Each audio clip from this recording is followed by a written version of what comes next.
I did film yesterday, done about 70 mile yesterday, well not about, bang on 70 mile yesterday, and yeah, that was pointless because it was shit quality, so the camera was not pointing down like that, it was shit, so I just deleted it. Alright, oh well, but I'll just go and do it again now. But I did touch on a topic yesterday that I am actually passionate about, so we'll revisit that. I'll refilm it because it's just not fun when you can't see the road. Like, I don't know. Anyway, so what I was talking about yesterday, which I'm passionate about, is like first aid and first aid kits. Like, I believe it's very important for people to A, have some knowledge on first aid, and B, carry a first aid kit. Like, I've always done it. I always carry a first aid kit. My first aid kit I didn't buy, I made myself. Like, it's a effectively a catastrophic bleed kit, really, because if I'm going to encounter a crashed motorbike or crashed car, most likely it's going to be quite severe, so you know, always good to have that level kit, because if you have that level kit you can deal with everything underneath it, but if you have less than that kit you can't deal with things above it. You see what I mean? So it does have advantages. So yeah, but it's a little investment, not much money. It's not about the money anyway, it's about the kit. I thought you was going to go, you fucking mong, but that's why I like a loud exhaust. Anyway, so there is a reason why I care so much about first aid. And to start with, basically I was on a family day out with my grandparents and my parents and my siblings, and we was in this like country park. It was summer, it was hot, lovely day, great time. I was very little, and all of a sudden my nana just like fucking just stopped doing what she was doing. She just fainted, like just dropped on the floor. See, I never fainted before, so I didn't know what this was, and I was little, so I just had no idea what was going on. Luckily for us, there was an off-duty doctor that was moseying around, and he saw and he ran over to help, and she had fainted, heat exhaustion. So ever since then I'd always been like, because I felt so fucking helpless, man, like I had no idea what to do, and that was scary as a kid. So that made me feel like I need to be like that doctor. Not necessarily a doctor, because I'm not clever enough, but I need to know what the fuck to do.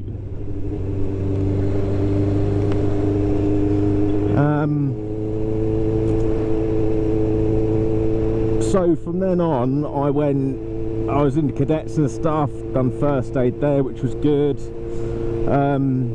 And me and my mate were jumping the back fence from school because it was a shortcut going through the woods, spiky fence. My mate slipped and put his arm on the fence, like bosh, straight through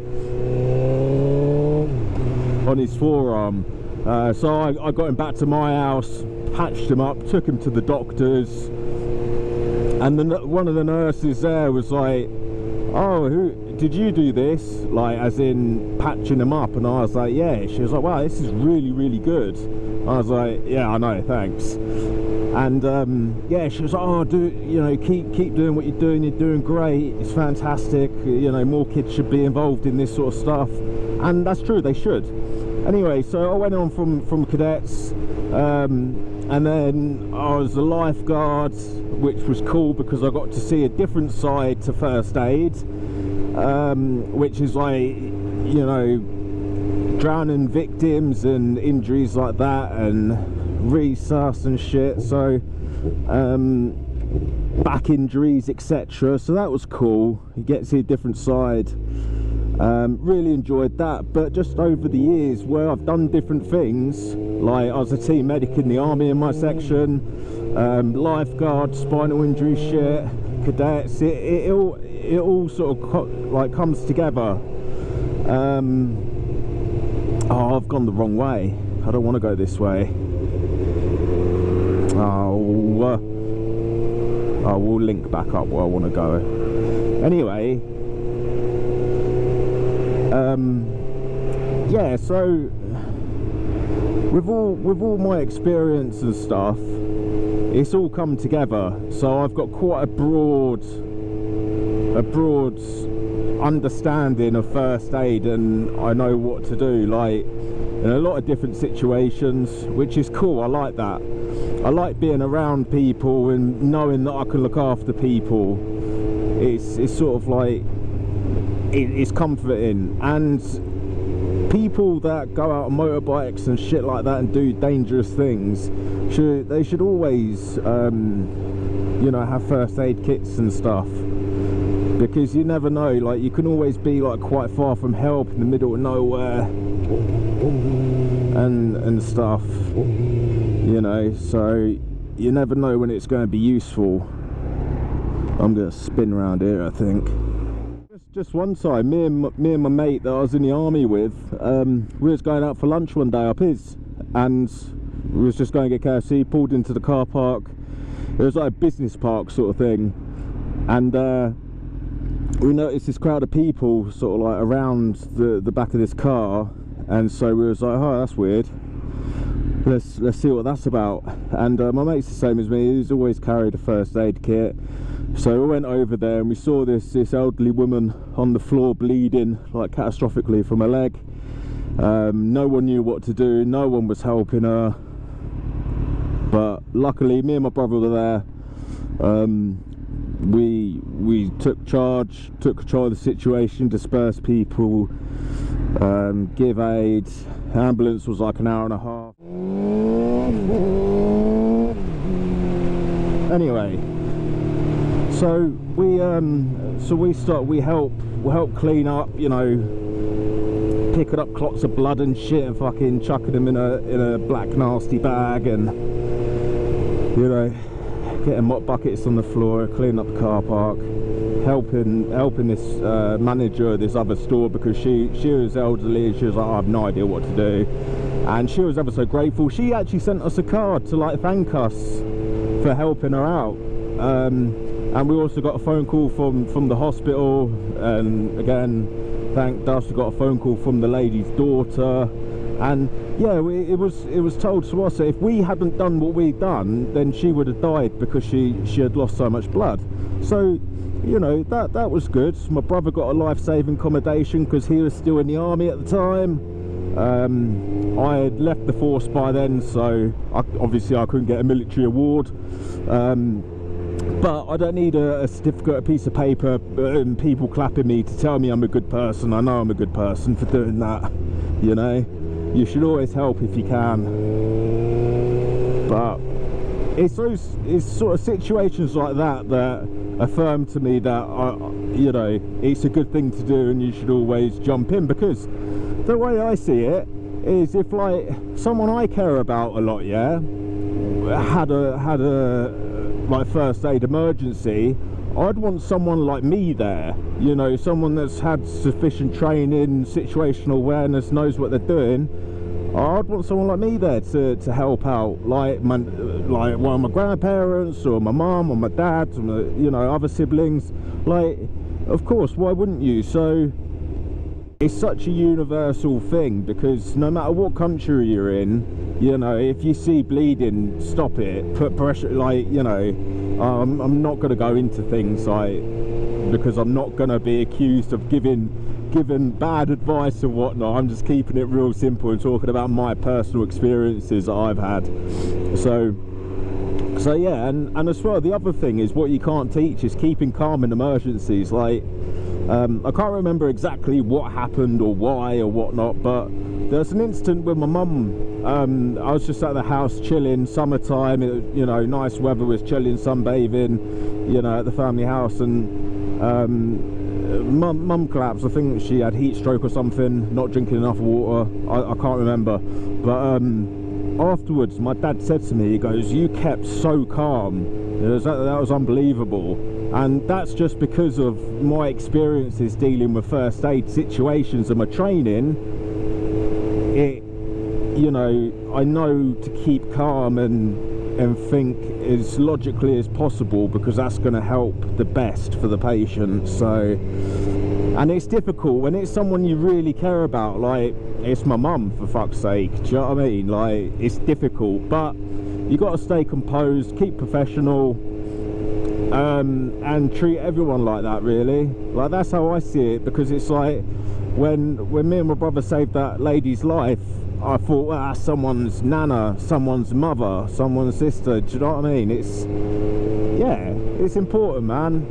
And there should be a lot of people out there, not only for yourself but others. Like, you're out on a ride, it's good if two of you have knowledge and have kits, because if something happens and you've got to wait an hour for an ambulance, like, yeah, if you got a real bad injury and you lose a lot of blood, you got a lot more chance of survival with people with training and equipment. Like, yeah, so I honestly wish it was part of the bike course itself, because, yeah, okay, what we do, it is dangerous.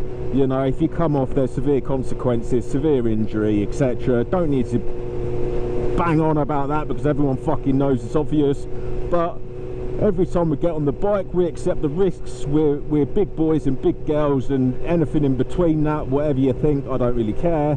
But the point is, we're all adults and we made a decision, and this is what we want to fucking do.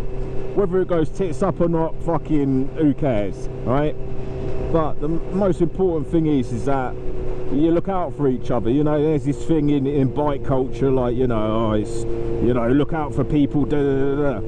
Yeah, we want to do that. So how cool would it be if, like, loads of people were bombing around with first aid kits in their tails and on them, and, you know,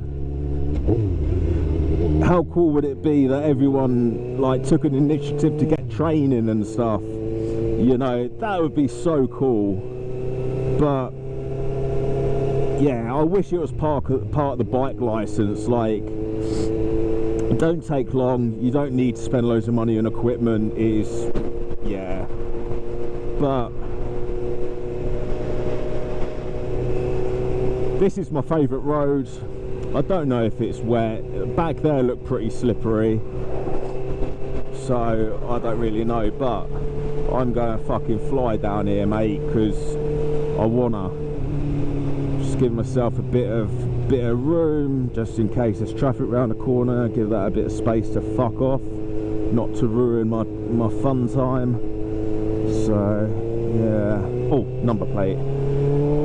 Oh, I hate flipping my plate on when there's a car behind me. Oh, it's a Mercedes, so it ain't a police car, I know that.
Yesterday there was a bit of traffic build up here, so I'm just taking it easy.